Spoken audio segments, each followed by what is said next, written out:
Halo sahabat Permata, bertemu lagi dengan saya Dr. Tita di Tanya Dok. Hari ini narasumber saya adalah Dr. Muhammad Hanif, spesialis penyakit dalam. Halo, assalamualaikum dokter. Waalaikumsalam. Apa kabar dok? Alhamdulillah baik. Baik dok, mungkin hari ini saya ingin bertanya dok tentang penyakit yang sering sekali terjadi ya dok, terutama di pasien-pasien yang datang, yaitu penyakit GERD ya dok. Nah sebetulnya GERD itu apa sih dokter? Silakan dok. Iya, jadi GERD itu kepanjangannya kan gastroesophageal reflux disease ya.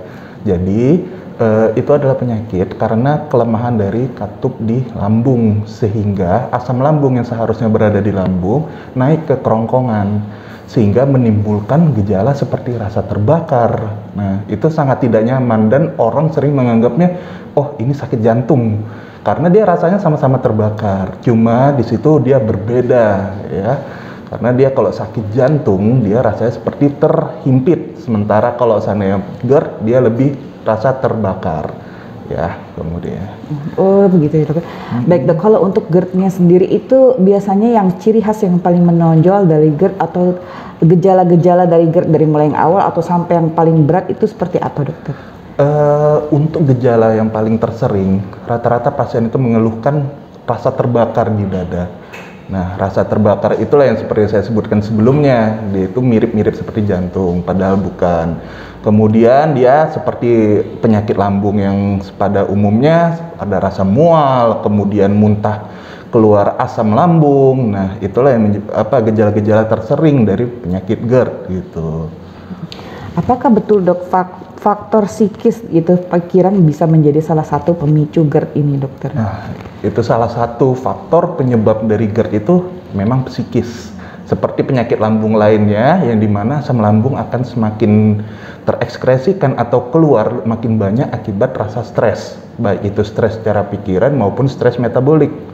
Nah, gitu. Kalau untuk terapinya sendiri dok, selain obat-obatan dan juga mungkin apakah perlu ada kerjasama atau koordinasi dengan bagian psikolog gitu, kalau terutama untuk orang yang GERD-nya kronis yang memakai obat-obat apapun kok kayaknya tidak ada hasilnya dok, gitu dok? Iya, jadi yang namanya sebagai pengobatan ya, itu kan ada non farmakologis dan farmakologis, artinya dengan obat dan tanpa obat. Ya, dengan obat, dengan tanpa obat mungkin itu bisa seperti rasa rileks untuk pasiennya, yang bisa konsultasi dengan dokter-dokter psikolog atau bagian psikosomatis ya, untuk mengobati rasa stres seperti itu. Nah, jadi kemudian juga pola makan juga harus dijaga. Nah, kebiasaan bergadang, kemudian juga minum minuman kayak kopi itu bisa meningkatkan naik asam lambungnya ke kerongkongan begitu. Baik dokter. Jadi untuk terapi GERD sendiri, jadi sepertinya obat-obatannya tidak hanya farmakologi saja ya dok ya, termasuk juga bagaimana kita maintenance gaya hidup kita, dan juga maintenance pikiran kita ya dok. Iya betul. Baik dokter, berarti kalau misalnya ada apa-apa bisa langsung nih datang langsung untuk menemui dokter Hanif untuk berobat ya dok? Iya boleh. Baik sahabat Permata Jonggol, GERD itu adalah merupakan penyakit yang terkadang kita tidak menyadari. Dan sebaiknya kalau jika merasakan nyeri lambung yang terus-menerus, sahabat Permata Jonggol silakan datang ke Rumah Sakit Permata Jonggol, berobat ke dokter spesialis penyakit dalam yang ada di rumah sakit kami.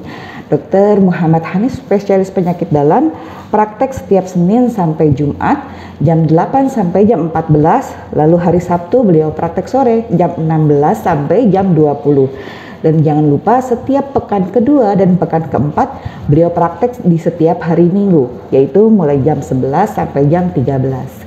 Kami tunggu kedatangannya. Salam sehat selalu sahabat Permata Jonggol. Terima kasih. Terima kasih.